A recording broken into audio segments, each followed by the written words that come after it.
Sometimes you get your blessings over when folk get fired from the Lord. From default. Sometimes you get promoted because folk got fired. Folk didn't blew it. You might have never been in that position. Come on, Pat.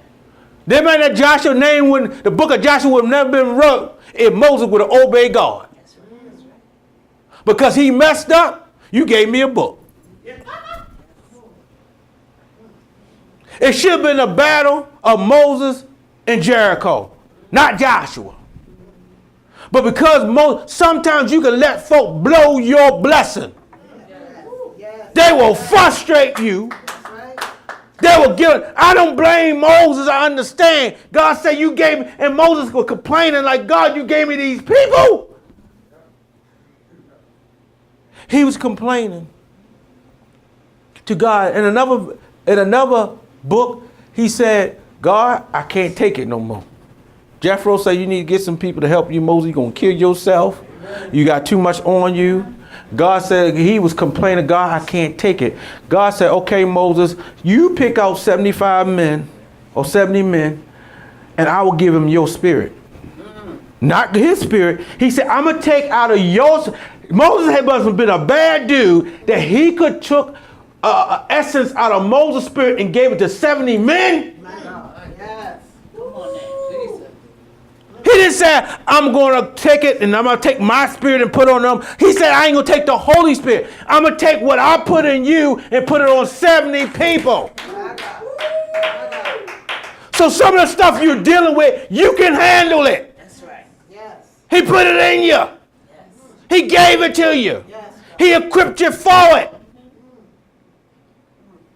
Well, God, they ain't got to go through that because I ain't built them for it. Because if I put them on, what I put on you, I put on them, they would have quit. Well, it ain't fair. Life ain't. It wasn't fair, even though it wasn't fair that I put in them 2, and it looked like they're prospering, and I put in you 5, but you got to suffer for your 5.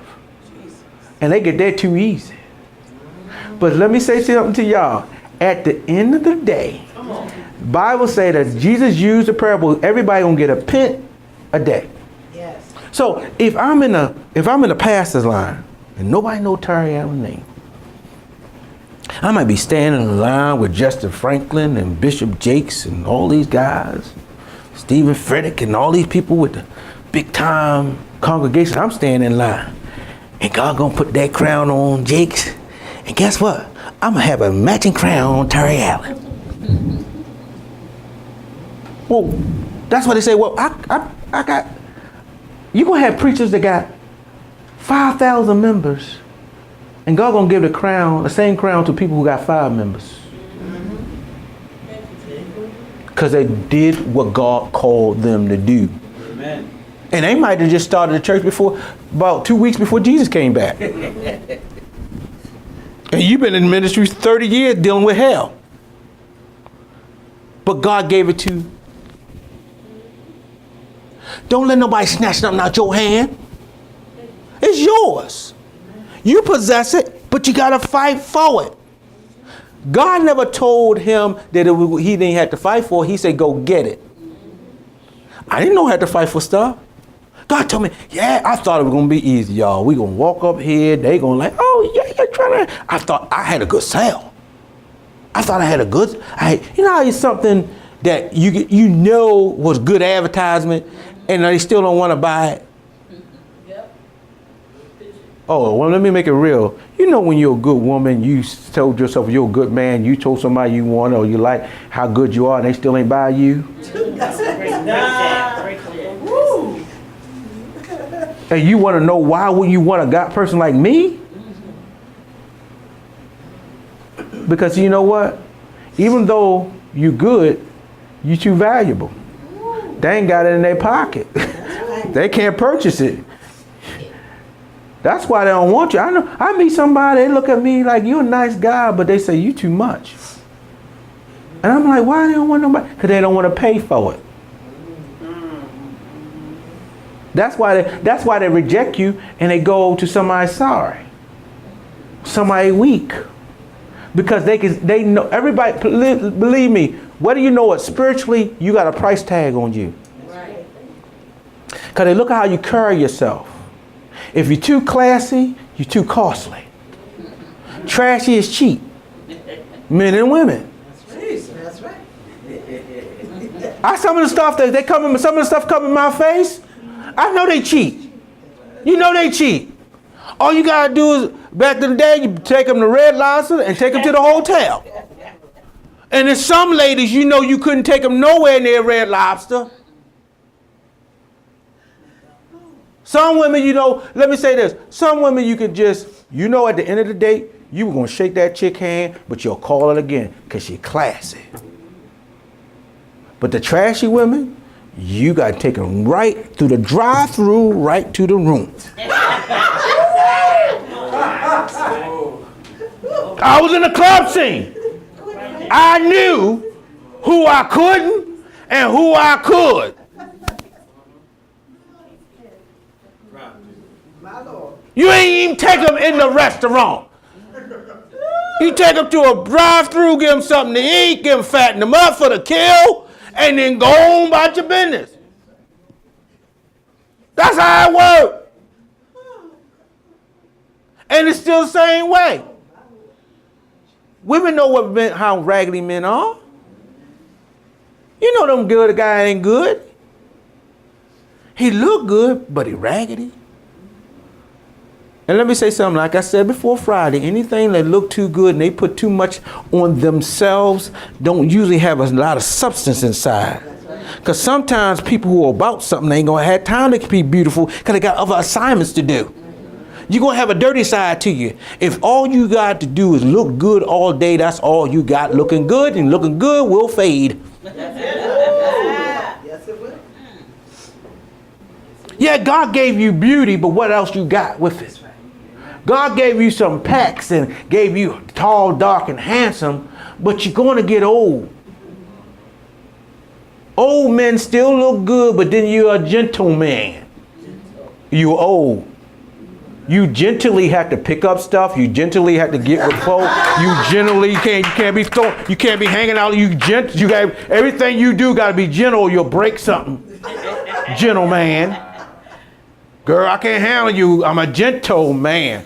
So I'm old now. I can't be handling all that wild, crazy women and all. No, I'm a gentle man. I don't need all that crazy stuff. I'm a gentle man. I can't be spending all that money. My money got to be gentle too. I'm a gentle man. I can't handle that no more. You got to be gentle with me. I ain't all that lip smacking and hollering and fussing and cut my tie. I'm a gentle man.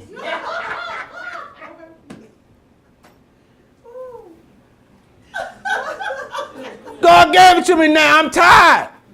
So you got to come and every stage and every age you are in, you better recognize who you are. God gave it to you. I'm not Moses. I'm Joshua. Amen. If you want a miracle, man, you need to go date Moses. I fight. I don't have no bag of tricks. I got to take these young folk with me, and I don't know what I'm going to do with these young people, God. Teach them how to fight the devil. See, look what Moses had. Moses had the people who had the smiths. He had the people who had skill. With Moses had a lot of good people with him. That's why they was arrogant. They ain't listen. But the next generation, they don't know how to do nothing because, see, the Egyptians, the old crew built the pyramids and stuff. They had skill.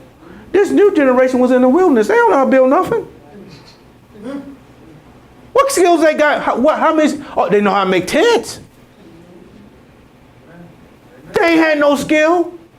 So I'm going to take a group of young people that's wild as oats, don't know nothing about God, and going to take a city and teach them how to fight and be their leader. But the reason why God had to kill all them out so Joshua can really be the leader. So they don't know nothing about that. Nobody can talk to me. Yeah, when Moses, look at Joshua. We hot. Moses would call for a cloud and we be cool. That's what they be saying about Joshua. Joshua, where your miracles at? We thirsty. Hit a rock, Joshua. Joshua hit that rock. Oh, speaking of that rock, ain't nothing happened. Because God ain't gave that to Joshua. They had to go to the river and fight the position of the river. They had to go certain places. They camped by the river. They didn't get water. Joshua had to find a place to drink. When it was hot, it was hot. All Moses had to do was lift up his hand, and clouds came over and shielded them. At night, if they could walk in the dark, it was a cloud of fire. Moses did some miracles after miracles, and Moses seen God. Joshua ain't see God. Joshua ain't had a staff to throw down. For upcoming events, announcements, information, and donation, visit us at www.gpwm.org. Find us on Facebook. gpw.org.